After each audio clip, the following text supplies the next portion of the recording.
Today we examine the 5 most horrifying revenge deaths ever recorded. From an argument over a cut Wi-Fi connection to a vendor who couldn't stand losing customers, these weren't just disagreements. Each began with humiliation and escalated into deliberate, devastating violence. It was September 6, 2016, in a narrow row of concrete townhouses in Quezon City, Philippines. Afternoon heat settled into the walls as electric fans droned behind open windows. Internet cables sagged between floors. Neighbors went about their routines, doors opening and closing, nothing in the street drawing attention or concern. Arnel Cruz was 21, a third-year information technology student at a state university in Quezon City. He lived with his parents and 2 younger siblings in a small apartment and relied on a single home internet line for online lectures, research uploads, and coding assignments. Losing connectivity meant missed deadlines and failed attendance requirements. Arnel kept to himself and avoided confrontation. His shared bedroom doubled as a study space, with a small desk, modem, and laptop he maintained carefully. For months, he noticed his connection slowing at night, but ignored it. When outages began disrupting exams and submissions, he checked the router logs, confirmed constant unauthorized use from next door, and changed the password without telling anyone. Next door lived Joel Manalo, 31, unemployed after being dismissed from a call center for repeated absences. He lived with his mother and spent most of his time gaming online. The internet was not tied to work or school, only uninterrupted gameplay. When the connection failed, Joel confronted Arnel in the hallway that afternoon. CCTV footage later showed Joel shouting while Arnel remained calm, explaining he needed the internet for school. Arnel closed his door. Neighbors heard Joel insult him as he walked away. That humiliation followed Joel through the night. He stayed inside the apartment, drinking steadily, pacing the narrow floor between the sofa and the door, replaying the hallway argument over and over. Neighbors later said they heard movement past midnight. At 10:06 p.m., Arnel returned from a group study session, backpack slung over one shoulder, keys already in hand as he reached his door. The hallway camera showed Joel stepping out as the lock turned. He closed the distance in seconds. There was no warning, no words. The first stab drove into Arnel's upper chest just beneath the collarbone, the force knocking him backward into the concrete wall. His backpack slid off his shoulder as he gasped. Before he could raise his hands, the second strike plunged into his abdomen, tearing through the liver. Blood spilled immediately, dark and fast. Arnel slid down the wall, trying to stay upright. The third thrust cut into the side of his neck. He collapsed fully onto the tiled floor, legs folding beneath him. Blood spread outward, pooling under his torso and streaking toward the door he had almost opened. He tried to crawl, dragging one arm forward, but his movement slowed within seconds. His head dropped, and his body went still as Joel turned and ran. A neighbor across the hall opened her door after hearing the impact and screaming. She immediately retreated and called emergency services. Joel fled down the stairwell, captured clearly on CCTV holding the knife. Police and paramedics arrived shortly after, but Arnel was already unresponsive. The post-mortem examination documented 3 deep stab wounds. One severed a major artery near the shoulder, causing rapid external blood loss. Another perforated the liver, leading to massive internal bleeding. The neck wound damaged the airway. The medical examiner concluded Arnel died within minutes from hemorrhagic shock. CCTV footage from the hallway, stairwell, and ground floor captured the entire sequence of the attack and escape. The knife was recovered the next morning from a drainage canal nearby. Joel Manalo was arrested at his mother's apartment and charged with murder, qualified by treachery. He was convicted in 2018 and sentenced to reclusion perpetua, equivalent to 20 to 40 years imprisonment without parole. That revenge was personal and deliberate, carried out behind closed doors. The next one unfolded in public, where anger built over months finally spilled out in a crowded marketplace. It was May 11, 2015, at Klong Toi Market in Bangkok, Thailand. Heat rose from wet concrete. Vendors shouted prices, sliced fish and stacked greens. Buyers pressed through narrow aisles, bags brushing stalls. Deliveries arrived non-stop. Everything functioned on routine, noise, and speed. Morning traffic hummed nearby under fluorescent lights. One of the vendors was Sam Phan, 48, who had sold vegetables from the same corner stall for almost 20 years. She bought produce from nearby farms, paid her market fees on time, and depended on regular customers like street food cooks and small restaurants. She was direct, protective of her space, and serious about foot traffic. Losing customers meant falling behind on rent. 2 stalls away was May Rattan, 42, newer to the market and loud about selling. She lowered prices by a few baht and openly called out to Sam's regulars as they walked past. What started as complaints turned into daily shouting. Market supervisors told both women to calm down, but never stepped in. That morning, a noodle shop owner glanced at Sam's stall, hesitated, then walked past and bought vegetables from May instead. It wasn't the first time.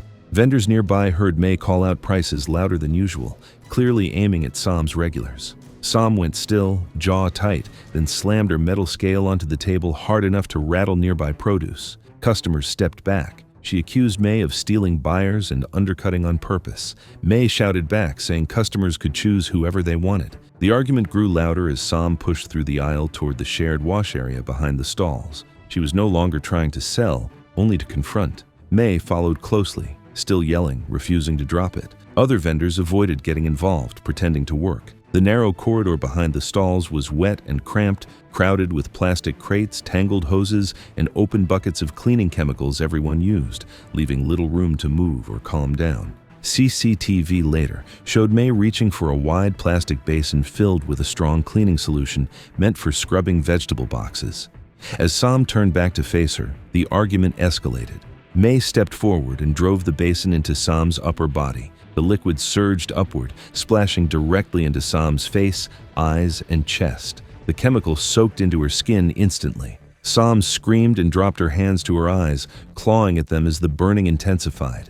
She stumbled blindly out of the corridor toward the main aisle, knocking into a crate. Her feet slipped on the wet concrete. She fell backward without bracing, her head striking a steel post with a sharp hollow crack that cut through the market noise. Her body went limp on the floor. Vendors nearby froze, stunned by the sound. Others backed away, shouting for help. Market security was called at 8:52 a.m. Paramedics arrived 9 minutes later and found Sam unresponsive. Her face and neck were badly burned, her eyes swollen shut. Her breathing was shallow and irregular. She never regained consciousness and was pronounced dead shortly after arrival at the hospital. The post-mortem found serious chemical burns to her eyes, mouth, and throat. The head injury showed a skull fracture and bleeding inside the brain. The coroner ruled that the chemical splash caused instant disorientation and loss of vision, leading to the fall that killed her within minutes. Afterward, Sam's stall stayed closed. Regular customers left flower garlands on the metal frame.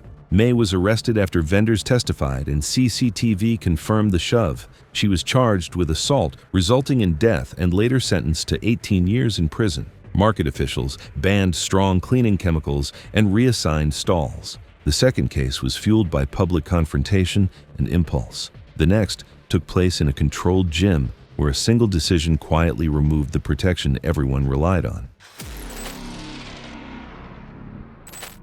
It was April 22, 2018, inside a commercial climbing gym in Boulder, Colorado. The afternoon was quiet and routine. Music played softly. Chalk dust settled on the mats, staff rotated stations, climbers followed their usual patterns. Safety procedures were treated as standard, familiar, and unquestioned. Mark Jensen was 35, a freelance graphic designer who took contract work from outdoor brands and tech startups. He climbed to decompress after deadlines and treated the gym like a workspace where speed mattered. He was skilled, demanding, and openly dismissive of safety reminders, correcting staff loudly and publicly. Regulars recognized him immediately and kept their distance. Tyler Reed was 23, a college student working floor shifts between classes. He handled harness checks and ropes and absorbed Mark's insults without responding. Mark mocked his training, questioned his competence, and once recorded him during a correction. Management warned Mark twice, but prioritized his membership. Tyler stayed for tuition money,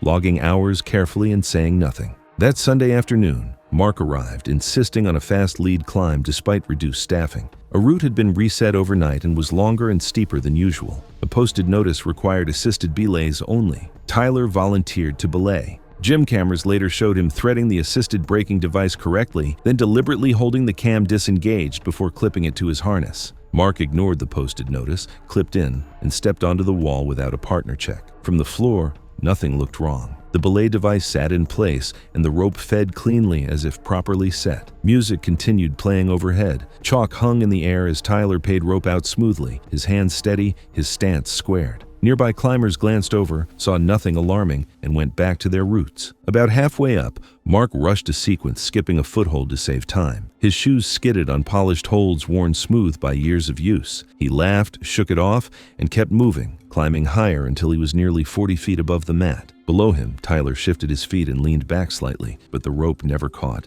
A few climbers stopped and watched, sensing something off in the silence. No one spoke, no alarm sounded. Mark's right foot suddenly blew off the hold. His body swung away from the wall. There was no resistance, no tightening the rope. He dropped straight down, accelerating fast enough that the air tore past him. His shoulders slammed into the wall first, snapping his body sideways. He struck again, lower, spinning, his helmet cracking sharply against the surface. He hit the mat hard, folding forward at the waist, legs still lifted as his spine bent far past its limit. The impact forced all the air from his lungs in a single violent burst. His body went still immediately. Tyler never applied tension to the brake strand. As Mark hit the mat, the rope followed a second later, sliding freely through the device and pooling beside him. Dark blood began to spread across Mark's shirt. His face flushed, then quickly turned dusky. A front desk employee hit the emergency button at 2:41 p.m. Emergency services were contacted immediately. Paramedics arrived 7 minutes later and pronounced Mark dead at the scene. Surveillance footage showed the belay device threaded correctly,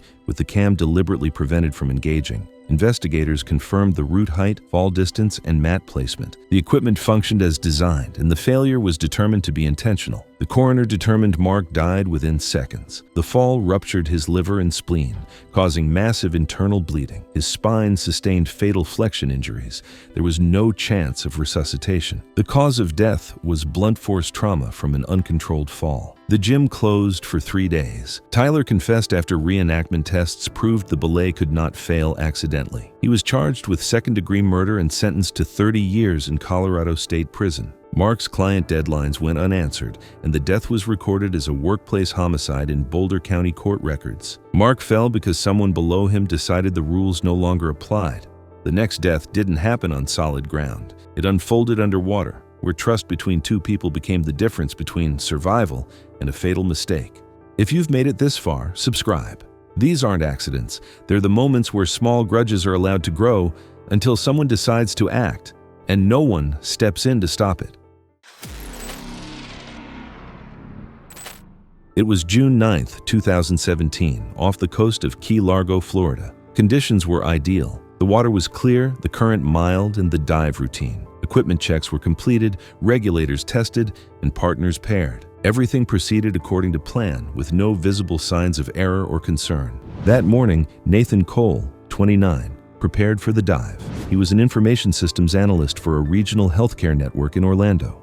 Diving was his escape, something he approached carefully and by the book. His girlfriend, Lena Hart, 28, went with him. She worked in the hospitality industry. She was certified through PADI, competent but less conservative. Days earlier, she had discovered Nathan's affairs through synced messages. She still boarded the charter, carrying unresolved anger, humiliation, and a desire to confront him on her terms. The dive briefing was routine, but conditions were not. A steady lateral current ran across the reef, forcing constant effort. The planned depth reached 80 feet, where poor decisions become easier. The captain warned divers to ascend slowly. No one objected. Buddy pairs were assigned without discussion. On deck, Lena completed her own checks but skipped Nathan's final air verification. The stern camera later showed her nodding without touching his regulator. Investigators later recovered Nathan's phone from a dry box on the boat. Minutes before entry, he had been texting another woman. Lena saw the messages while standing beside him on deck. She did not react outwardly. She entered the water as planned.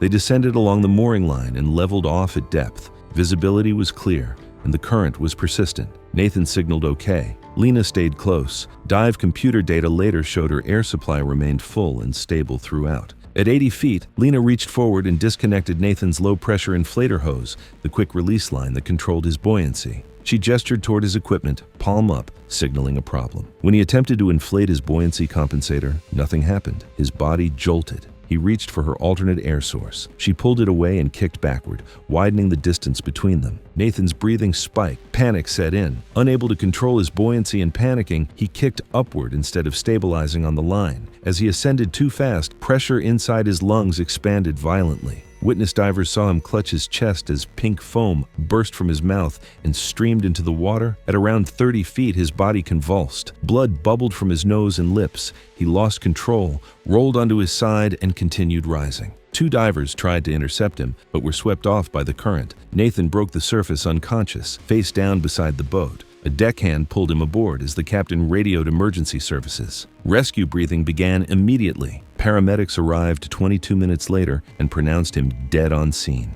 The medical examiner found ruptured air sacs in both lungs and air bubbles lodged in major blood vessels, injuries caused by a rapid ascent. There was no water in his lungs. He did not drown. He died from pressure trauma before reaching the surface. Dive computer records, camera footage, and Lena's own pressure logs confirmed she never attempted to share air. She was arrested after investigators recovered the text messages and matched timestamps to the dive sequence. Dive computer data confirmed a sudden, uncontrolled ascent. Investigators also found Lena's fingerprints and skin cells on the inflator hose fitting, and her dive profile showed she never attempted to assist or ascend with her assigned buddy. Lena was charged with second-degree manslaughter and tampering with life support equipment, later sentenced to 18 years in prison. Her certification was permanently revoked. Nathan's parents filed suit, prompting stricter buddy checks, deck cameras, and mandatory air verification protocols across affiliated Florida dive fleets. The 4th case relied on isolation and pressure.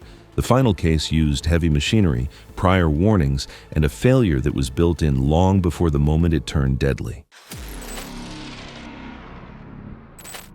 It was November 12, 2015, inside a sheet metal fabrication plant on the south edge of Toledo, Ohio.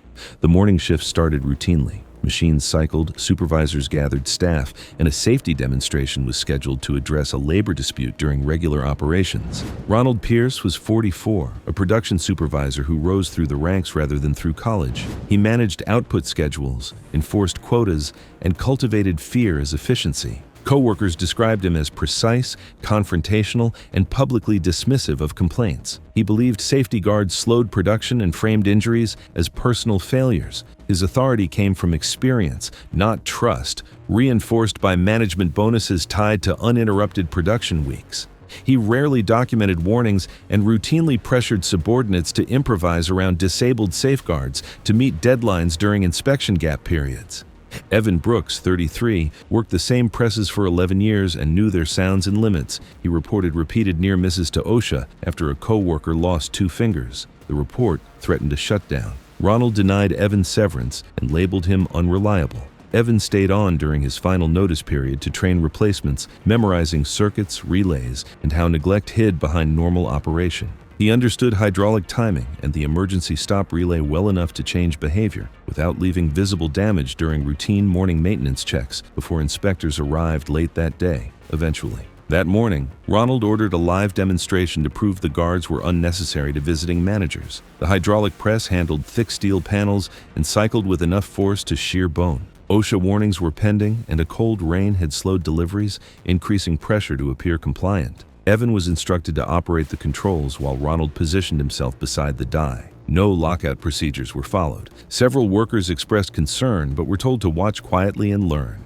Training cameras were already running overhead for documentation and insurance purposes that same morning. When the cycle began, the press dropped with more speed than anyone expected. The ram descended as Ronald leaned in mid-sentence, his right arm extended inside the operating space to demonstrate clearance. Evan pressed the activation pedal. The safety light remained green. There was no pause. The steel die closed around flesh. Ronald's arm was dragged inward up to the shoulder in a fraction of a second. The sound was sharp and unmistakable. Bone cracking under hydraulic force. The muscle collapsed and tore as the press continued its stroke without resistance. Blood struck the clear shield and sprayed outward, then poured straight down, spreading rapidly beneath the machine. Ronald staggered once, knees buckling, his face draining of color. His mouth opened, but no sound came out. He stayed upright only long enough for the next cycle to begin. 2 operators slammed the emergency stop again and again. The press did not stop. Each cycle drove the crushed arm tighter, forcing blood out in thick pulses onto the floor.